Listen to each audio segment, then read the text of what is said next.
맞다. 지난 3년간 내가 살아온 나날은 어쩌면 기적인지도 모른다.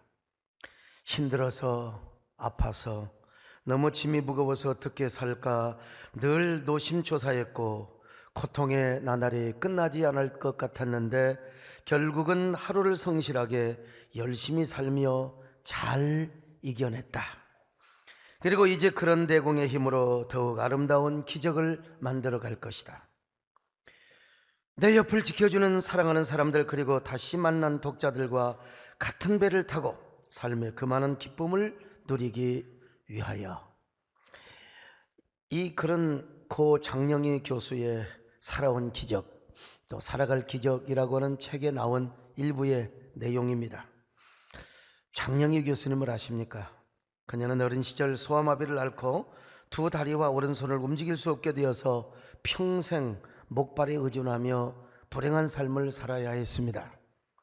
그런데 어느 날 그만 여자로서 또 유방암을 판정을 받습니다. 그리고 그 유방암은 척추암으로까지 전이가 되었고 또 설상가상으로 간암으로까지 확전이 되게 됩니다. 그러나 그녀는 사경을 헤매는 투병 과정 속에서도 끝까지 펜을 놓지 않고 월간 샘터에 매월 글을 게재하였습니다. 그래서 총 57편의 칼럼을 썼습니다.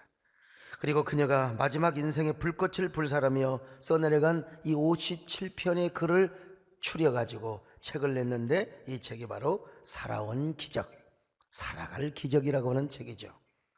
저도 월간 샘터에 매월 에세이를 기고하는 사람으로서 그분의 책을 예사롭게 읽을 수가 없지 않겠습니까? 암과 맞서 투병을 하면서도 끝까지 펜을 놓지 않았던 그분의 투혼이 너무나 애틋하게 느껴졌습니다. 더구나 그 책의 제목 자체가 살아온 기적, 살아갈 기적이라고 하는 제목이니까 말이죠. 그녀는 항암제를 맞고 고통과 싸울 때 침대가 흔들릴 정도로 고통을 느꼈다고 합니다. 마치 누군가가 자기를 저 지구에서 그냥 떠나가도록 자신을 밀어낸 듯한 그런 고통이 느껴졌다는 것입니다. 그때마다 그는 이 침대의 난간을 붙잡고 악착같이 버텼다는 겁니다. 어디 나를 흔들어 보라지, 나를 한번 미끄러 보라지, 내가 떨어지나 지금까지 살아온 것이 기적인데 앞으로는 나는 살아온 만큼의 기적을 이루어 갈 거야. 그러나 그녀는 아쉽게도 온몸으로 전이된 암을 이기지 못하고 세상을 떠났습니다. 그녀가 죽기 전 하루 전날 책이 나왔는데, 여러분, 의식을 잃어서 책을 갖다 줘도 몰라요. 가족들이 그 책을 봤습니다. 그러나 이 책이 엄청나게 팔렸습니다. 그래서 수많은 사람들에게 살아온 기적과 살아갈 기적과 희망을 주었다는 그런 놀라운 책이지요. 누군가가 지구에서 자신을 밀어내는 듯한 고통을 느낄 때마다 침대를 붙들면서 나는 지구에서 안 떨어질 거야, 나는 이 세상을 떠나지 않을 거야, 그 몸부림치는 정신, 희망을 펴고 일구는 그 몸부림을 수많은 사람들에게 스피릿을 물려주었다는 것이죠. 오늘 본문의 다윗도 살아온 기적, 살아갈 기적을 이야기하고 있습니다. 다윗 역시 그 모든 고난을 다 이기고 극복한 후에 돌이켜보니까 내가 살아온 게 기적이었다, 그리고 앞으로 살아갈 것이 기적이다. 그런데 그 기적은 그냥 이루어지는 게 아니라는 거예요. 하나님의 은혜로 이루어졌고 앞으로도 하나님의 은혜로 이 기적을 이룰 것이라는 것입니다. 그래서 오늘 시편 23편의 제목을 부제를 또 다로 정한다면 이런 겁니다. 살아온 기적, 살아갈 기적, 살아온 감사, 그리고 살아갈 감사라고 표현할 수 있습니다. 먼저 1절부터 5절까지는 살아온 기적에 대해서 말씀하고 있습니다. 살아온 감사에 대해서 다윗은 이렇게 고백합니다. 여호와는 나의 목자시니 내가 부족함이 없으리로다. 내게 부족함이 없으리로다. 자, 오늘 한번 1절 한번 보실까요? 시작. 여호와는 나의 목자시니 내게 부족함이 없으리로다. 여호와는 나의 목자시니 내게 부족함이 없단 말입니다. 이렇게 다윗은 여호와 하나님을 목자로 호칭하고 있습니다. 이것은 다윗 자신과 하나님과의 그 친밀하고 두터운 관계를 지금 과시하고 있는 겁니다. 지금 하나님과 나와의 관계가 이렇게 튼튼하다는 겁니다. 여러분, 과거에 목자가 존경받는 직업도 아니었어요. 근데 우리 하나님을 목자라고? 이거 사실은 불경죄에 해당할 수 있어요. 그러나 하나님은 나의 목자입니다, 왕이 이렇게 고백한다는데 누가 잔소리입니까? 여러분, 요즘으로 하면 대통령이 그렇게 한다는데 누가 뭐라고 하겠어요? 다윗이가 여호와는 나의 목자시니. 여러분, 양은 목자가 없으면 존재할 수도 없어요.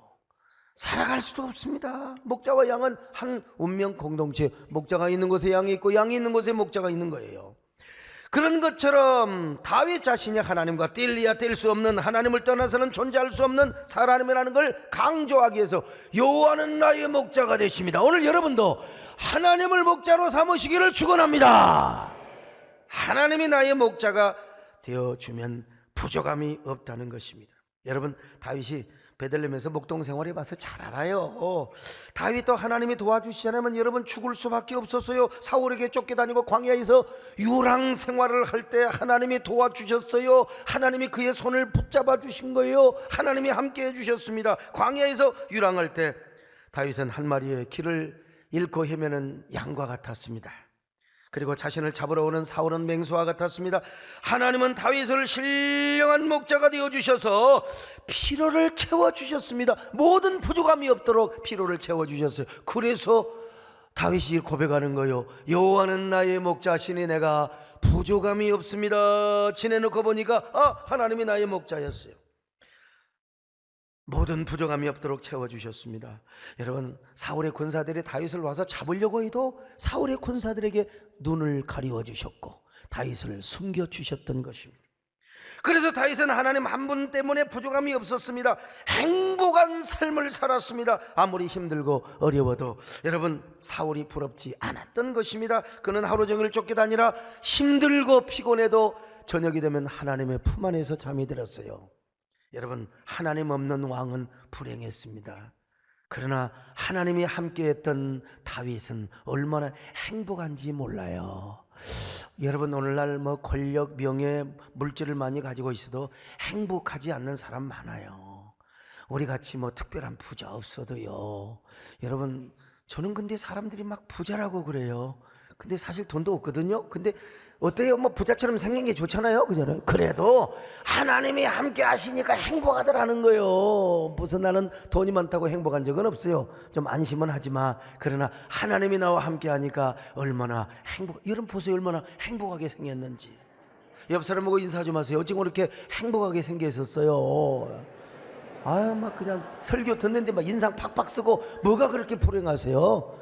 인상 풉시다, 정말로 할 때. 오늘 여러분, 여호와를 나의 목자로 삼을 때 우리의 삶은 부족함이 없습니다.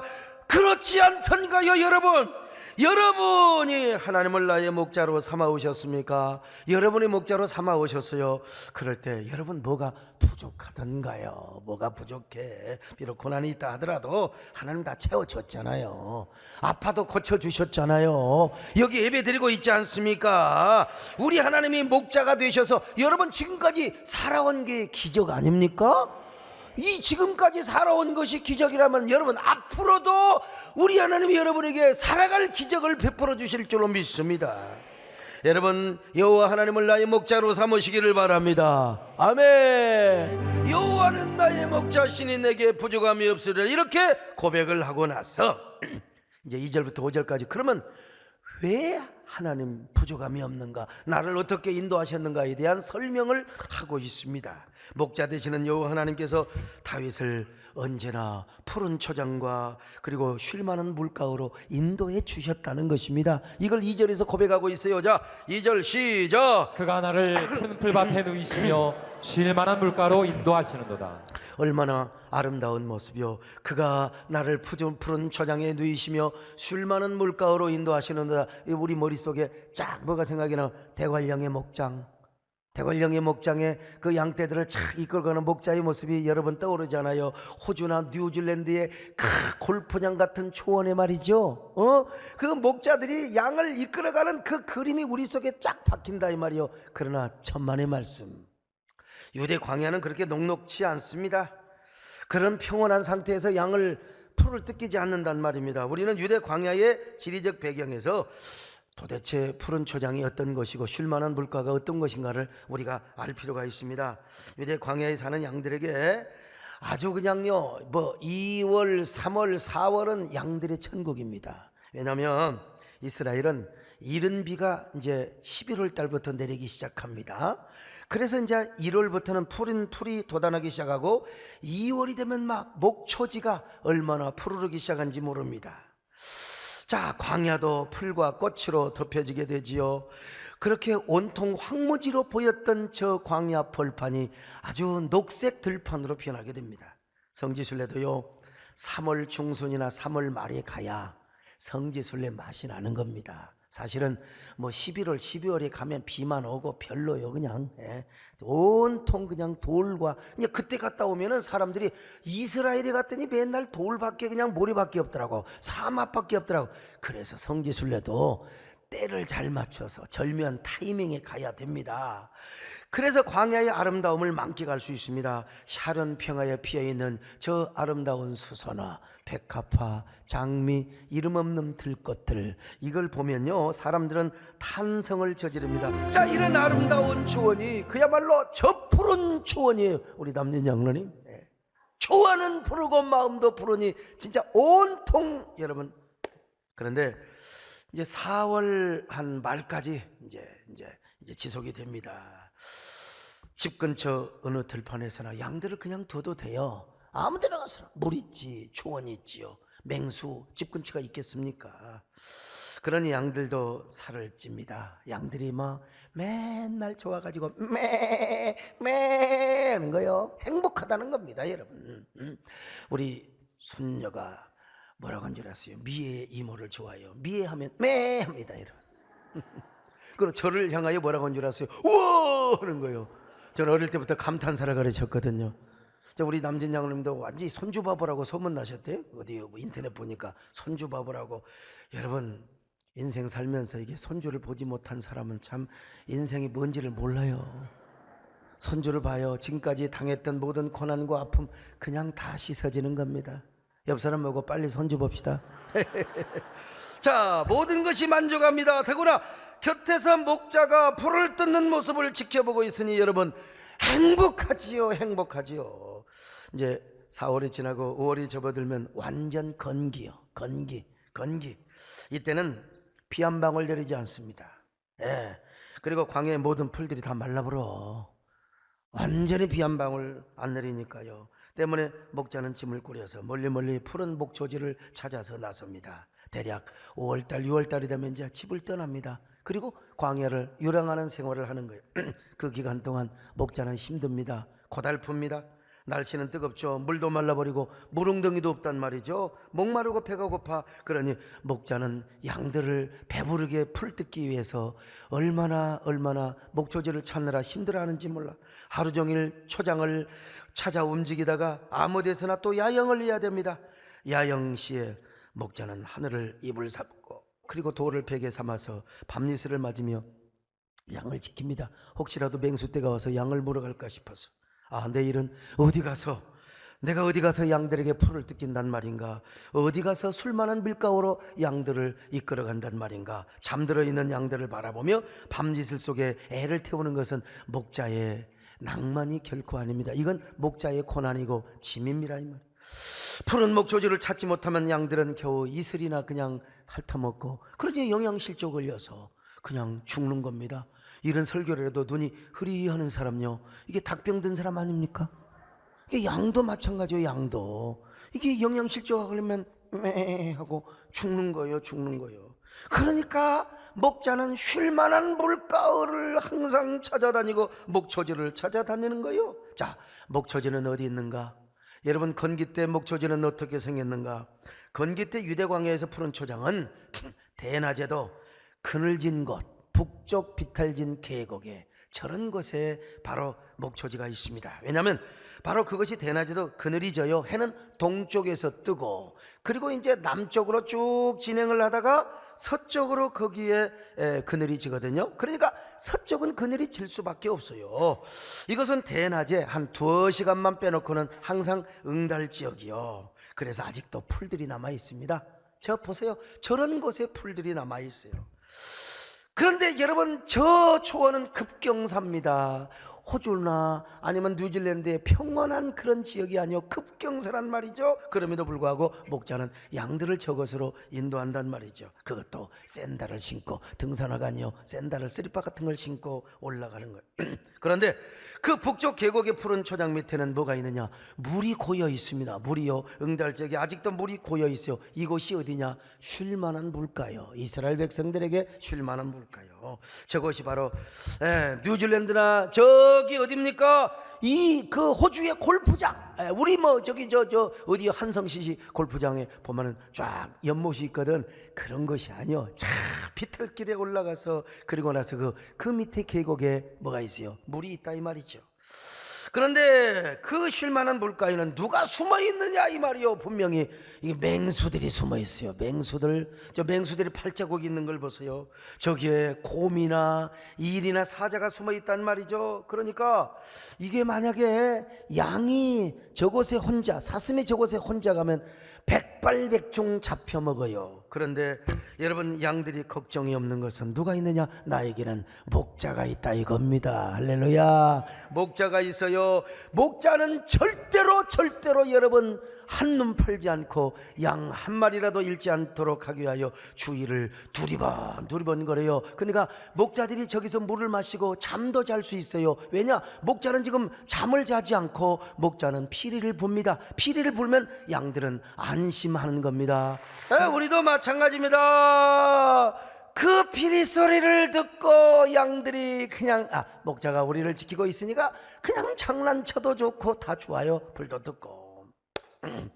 우리 하나님, 우리가 여호와 하나님을 목자로 삼을 때 우리가 여호와 하나님이 우리를 언제나 푸른 초장으로 안내하여 주십니다. 쉴만한 물가로 인도하여 주십니다. 물론 북쪽 계곡에 올라갈 때 힘들죠. 고달프죠. 그러나 하나님이 함께 하신다니까요. 아멘요. 쉴만한 물가에 혹시 맹수들이 우글거리고 있다 할지라도 목자가 함께하고 있다 이 말입니다. 그래서 우리는 지금까지 살아온 기적을 이루었습니다. 살아갈 기적을 이룰 줄로 믿습니다. 믿으시면 아멘 하시기를 바랍니다. 그뿐입니까?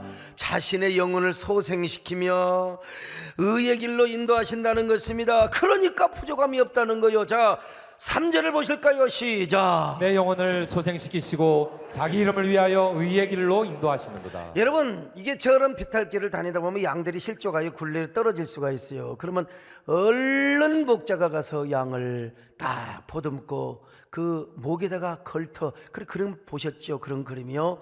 이 목자가 양을 메고 다니는 거예요. 그리고 저녁에는 같이 잠을 잡니다. 양과 목자가 같이 자는 거 절대 우습지 않습니다. 요즘은 뭐 개우고 자는 사람 많잖아요.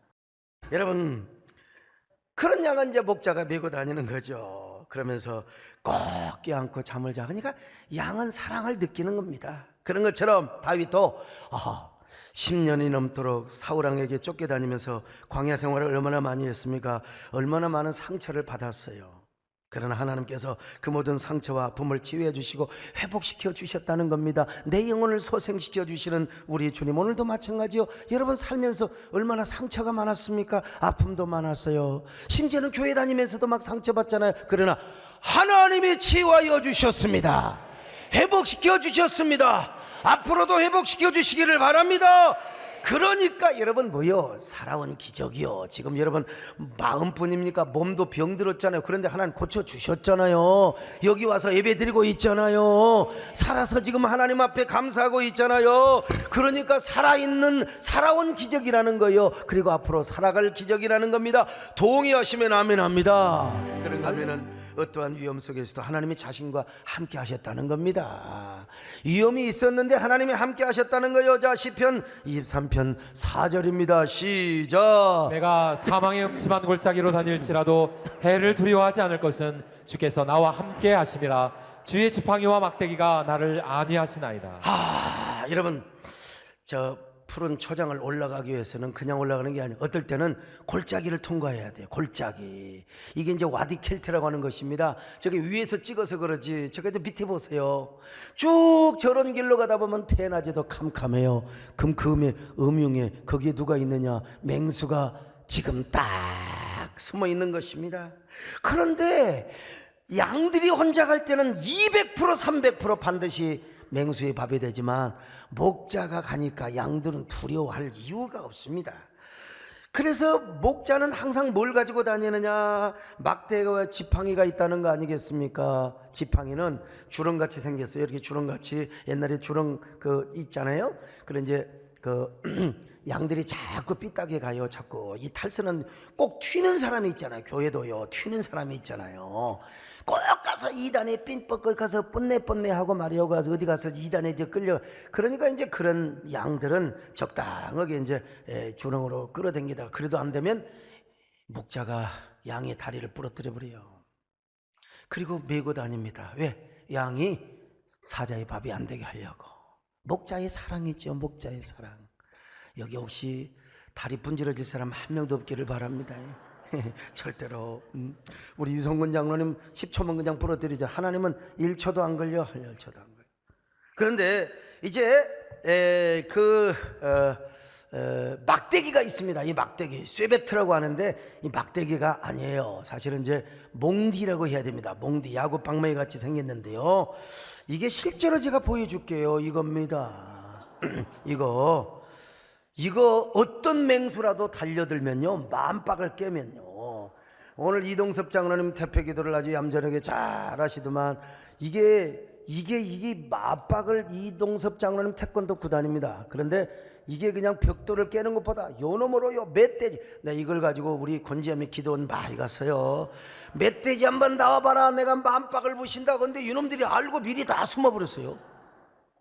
이거 멧돼지 아니라 여러분, 사자도 만박을 맞으면 그대로 박살이야. 어떻게 갑니까? 골로 갑니다.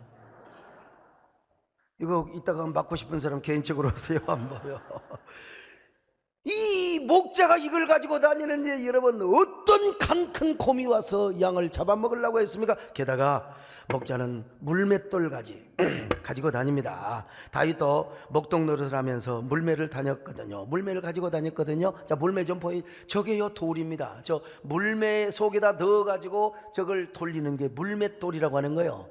저거 한 대 맞아봐요. 저거 맞으면 그대로 갑니다. 여러분, 코끼리도 만박. 그러니까 저 물매 맞고 골리앗이가 그대로 가버린 겁니다. 여러분, 사자 호랑이 아니라 늑대. 그러니 이걸 가지고 다니는 목자를 두려워 안 하면 그건 죽으려고 환장하는 거지요. 그래서 곰이나 사자도 다가올 수가 없습니다. 저기 사정거리 바깥에 있다, 이걸로 안 맞는다, 물매를 돌려가지고 갔다가 던져버리면 여러분, 저기 뒤에 졸고 있는 사람도 제대로 맞아버려요. 그냥 걸로 가는 겁니다, 여러분. 그래서 양은 안전합니다. 목자가 앞에서 끌어가지 보조 목자가 뒤에서 쫙 하니까 여러분, 절대로 양을 해할 수가 없어요. 그러니까 양은 부족함이 없고 사망의 음침한 골짜기로 다닐지라도 해를 두려워하지 않을 것은 주의 지팡이와 막대기가 나를 안위하시나이다. 할렐루야. 이거 모르고 던져갖고 난리 납니다, 여러분요. 다윗이가 그랬습니다. 다윗이가 얼마나 사울에게 쫓겨다녔습니까? 엔게디 골짜기에서 완전히 포위당하여 죽을 뻔했어요. 하나님이 살려주셨습니다. 하나님이 구원하여 주셨습니다. 오히려 하나님께서 사울을 죽일 수 있는 그런 위치로 하나님이 바꾸어 주셨지 않습니까? 저 시방무지에서 사울의 3,000명의 군사들에게 완전히 포위되었습니다. 그러나 다윗에게는 그것이 뭐요? 사망의 음침한 골짜기지요. 그 사망의 음침한 골짜기에서 우리 하나님이 뭘로 구원하셨어요? 주의 지팡이와 막대기로 구원하여 주셨습니다. 저 블레셋이라고 하는 물매를 하나님이 쓰셨어요. 그래서 블레셋 아새끼들 때문에 다윗은 다시 기부하러 가지 않습니까? 보니까요, 주의 지팡이와 막대기가 나를 안위하시나이다. 그래서 다윗은 고백합니다. 내가 지금까지 살아온 것은 하나님의 기적이었습니다. 앞으로 살아갈 것도 하나님의 기적일 것입니다. 오늘 여러분의 필요가 무엇입니까? 목자 되신 하나님께서 여러분을 항상 좋은 것으로 채워주실 줄로 믿습니다. 물질도 채워주시기를 바랍니다. 아이도 주시기를 바랍니다. 기도 응답되시기를 바랍니다. 건강도 책임져 주시기를 바랍니다. 여러분, 우리 지난날 생각해보면 얼마나 사망의 음침한 골짜기를 많이 걸어왔습니까? 지금 여러분이 지금 이렇게 그냥 예배, 지금도 아마 사망의 음침한 골짜기를 통과하고 있는 사람인지 몰라. 지금 잘 나가는 분들이요, 여러분 요즘 좀 평탄한 분들이 과거를 보세요. 내 얼마나 힘들었습니까? 과거에 여기 소목사도 보면 진짜 아슬아슬한 세월들이 얼마나 많은지 몰라. 그러나 그때 하나님께서 여러분 이 몽디로 여기 소목사를 함께하여 주셨습니다. 하나님께서 막대기로 소목사를 인도해 주셨단 말입니다. 진짜 지내놓고 보니까요, 야, 저는 세상말로 표현하면 팔자가 늘어진 사람이 아니에요. 태어나기를 팔자가 늘어지는 사람이 아닙니다. 제가 참 고생 많이 했잖아요. 어느 것 하나도 기도하지 않고는 되는 일도 없고, 어느 것 하나도 우리 남진 장로는 맨날 뭐 그냥 노래 음반 내면 그냥 팔리고, 음반 내면 팔리고, 아, 우리 김문기 장로는 요즘 뭐 음반 내가지고 목사님 다음 주에 광고해달라고, 다음 주에 돈 좀 가져오세요. 살 것 좀요. 근데 진짜 여기 소목사는 말이야, 되는 일이 그냥 기도해야 되고 무릎을 꿇어야 되고, 그러나 한 번도 안 된 일이 없습니다. 여러분요, 다 됐습니다. 할렐루야. 제가 저를 돌이켜보니까 팔자가 세긴 하지만 그러나 그 모든 팔자는 예수님 팔자로 바꾸어 주셨습니다. 형통 팔자로 바꾸어 주셨습니다. 합력하여 선을 이루게 하여 주셨습니다. 여러분, 그래서 그 고난을 통하여 하나님은 오늘날 보니까 역전 드라마의 주인공이 되게 하여 주셨어요.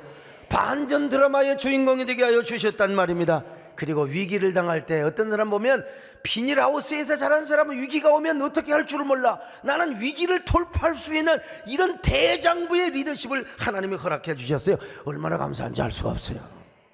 그렇습니다. 여러분, 이 대장장이가요, 이게 보통 그냥 그 홈이나 낫을 그렇게 할 때는 막 적당하게 용광로 해서 그냥 이렇게 해가지고 낫이나 호랑이, 낫이나 호미 같은 거 만들어요. 그러나 그 명금이나 보금을 만드는 거는 얼마나 담금질을 많이 하는지 몰라요. 도공이 도자기를 만들 때 싸구려 이런 건 7, 800도에서 그냥 다 만들어요. 도자기 이런 거 다 그릇 여러분 쓰고 있는 거 다 그래요.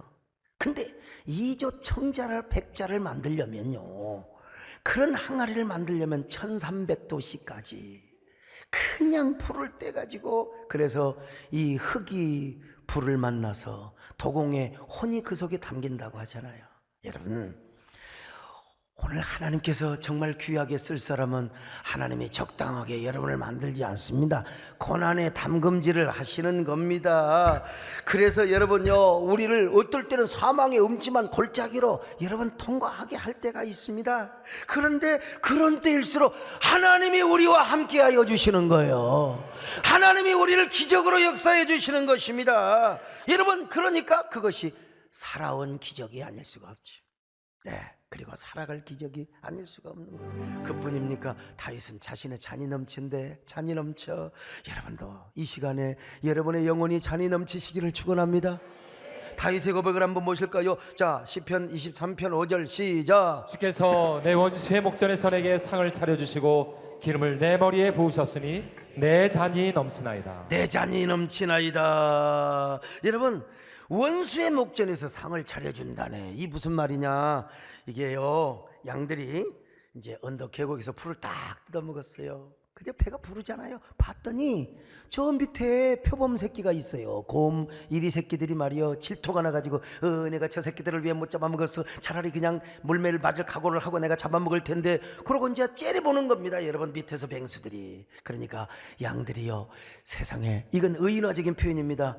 아니, 저 맹수가 우글거리는 사망의 음침한 골짜기를 우리가 통과해서 이 계곡에 와서 지금 뭐요, 불을 뜯어먹고 있다 이 말이요. 그러니까 이게 뭡니까? 원수의 목전에서 지금 식탁을 베풀어 주시는 목자 하나님을 지금 찬양하고 있는 겁니다. 양이 지금 맹수들을 바라보며 이렇게 지금 울고 있어요. 매. 그러니까 한 놈이 그렇게 우는 거 아니에요, 미식이야. 메롱 하고 우는 거예요. 이게 바로 원수의 목전에서 상을 베푸시는 하나님을 이야기하고 있어요. 이 원수 쪽에서 볼 때는 얼마나 속상하겠습니까? 양들은 지금 원수의 목전에서 은혜의 식탁을 누리고 있습니다. 오늘 여러분 그런 경험 안 해보셨습니까? 아무리 방해자가 있었고 원수가 있었어도, 여러분 아무리 여러분의 건강을 해하려고 병마가 아무리 여러분을 데려가려고 할지라도, 여러분 지금 여기 남아있잖아요. 하나님이 여러분을 도와주셨지 않습니까? 여기 소목사도 봐요. 원수가 있어요. 저라고 방해자가 없는 줄 아십니까? 그냥 산막이 죽은 막이 그냥 어떤 사람은 소목사가 왜 말해서 소목사한테 뭐가 좀 나올 때가 됐는데 뭐가 왜 안 나와? 말에서 떨어지기를 원하는 사람도 있어요. 표정 관리하지만 안티 중에. 그러나 미안하지만 원수의 목전에서 상을 베푸시는 하나님이요, 내가 하나님을 목자로 삼고 나는 하나님을 따르는데, 그래서 하나님이 항상 기름을 부어주시는 거예요. 매일매일 기름을 부어주십니다. 그러니까 내 영혼의 잔이 넘치는 것입니다. 할렐루야. 우리는 살아온 기적, 살아갈 기적을 도리 않을 수가 없는 것입니다. 여러분 다 믿으시기를 바랍니다. 이렇게 다윗은 2절에서 5절까지 목자 되신 여호와 하나님 때문에 부족함이 없다고 이렇게 고백을 했네요. 그러다가 마침내 6절에 와서는 이제 뭐냐, 1절부터 5절까지는 과거에 하나님이 어떻게 인도하셨는가, 이제 6절부터는 뭐냐, 6절 한 절이 있는데 미래를 하나님이 어떻게 인도하실 것인가, 살아갈 기적, 살아갈 기적의 은총을 오늘 이 시간 여러분들에게다가 성령께서 부어주시기를 바랍니다. 목자 되시는 하나님이 여러분에게 부어주시기를 바랍니다. 왜 하나님이 이렇게 우리에게 은혜를 주시느냐? 우리 하나님은 선하심과 인자하심이 가득하기 때문에 그렇다는 것입니다. 선하심과 인자하심, 그러니 자신은 언제나 여호와의 집에서 영원히 살겠다는 겁니다. 자, 시편 23편 6절이요, 시작. 내 평생에 선하심과 인자하심이 반드시 나를 따르리니 내가 여호와의 집에 영원히 살리로다. 여기서 야훼 토브, 선하심, 토브란 말이 무엇입니까? 굿니스, 선함이란 말이요. 우리 하나님은 무조건 선하십니다. 목자가 양의 다리를 부러뜨려도 무조건 선한 거야. 왜? 너 사자의 밥이 안 되게 하기 위해서. 하나님은 무조건 선하심을 믿으시기를 바랍니다. 선하신 하나님, 선하신 하나님, 선하신 하나님. 그러니까 우리를 언제나 다윗뿐만 아니라 우리를 선한 길로 인도하시겠다는 겁니다. 바울은 뭐라고 고백했어요? 그래서 모든 것을 합력하여 선을 이루시는 하나님이라고 했어요. 로마서 8장 28절입니다. 시작. 우리가 알거니와 하나님을 사랑하는 자 곧 그의 뜻대로 부르심을 입은 자들에게는 모든 것이 합력하여 선을 이루느니라. 모든 것이 합력하여 선을 이룬다. 올해도 하나님이 모든 것이 합력하여 선을 이루시기를 바랍니다. 평생의 선을 이루시기를 바랍니다. 그런가 하면 우리 하나님의 인자하심, 헤세드, 무슨 말입니까? 조건 없는 사랑이요, 변함없는 사랑이요, 그리고 영원한 사랑입니다. 무궁한 사랑입니다. 하나님께서 다윗을 무조건 사랑하시겠다는 겁니다. 변함없이 사랑하시겠다는 겁니다. 무궁하게 사랑하시겠다는 겁니다. 여러분, 목자가 무조건 양에게 선함과 인자하심을 베푼 것처럼 하나님도 그렇다는 것입니다. 하나님의 선하심과 인자하심 때문에 다윗의 미래는 영원하다. 다윗의 삶은 언제나 기적으로 가득 찰 것이라는 겁니다. 그러니 이제 무엇입니까? 여호와의 집에 영원히 거하리로다. 여호와의 집에 영원히 거하리로다. 살아생전은 성전 중심으로, 그리고 죽어서도 하나님의 집에서 영원히. 여러분도 살아생전에 언제나 하나님의 집에서 사시기를 바랍니다. 주일날이면 교회를 찾으시기를 바랍니다. 그리고 저 천국에서는 영원히 예루살렘 성에서 살 수 있기를 바랍니다. 저는 장영희 교수님의 책을 볼 때마다 살아온 기적, 살아갈 기적을 고백할 때, 우리 교수님이 다윗의 고백을 함께 했더라면 얼마나 좋았을까, 이런 아쉬움을 제가 한번 가져봐요. 침대 난간을 붙잡고 투병할 때 하나님의 선하심과 인자하심이 나를 따를 거야, 하나님의 선하심과 인자하심이 나를 따를 거야, 이런 고백을 했더라면 얼마나 좋았을까, 이런 생각을 해봤어요. 여러분, 오늘 우리가 살아갈 기적을 창출하는 유일한 길은 하나님의 선하심과 인자하심을 믿는 겁니다. 그걸 붙잡는 거예요. 그걸 붙잡는 거예요. 그걸 붙잡을 때 하나님은 우리에게 선으로 함께 하시고 인자하심으로 함께 하시는 겁니다. 하나님의 선하심을 믿으시기를 바랍니다. 하나님의 인자하심을 믿으시기를 바랍니다.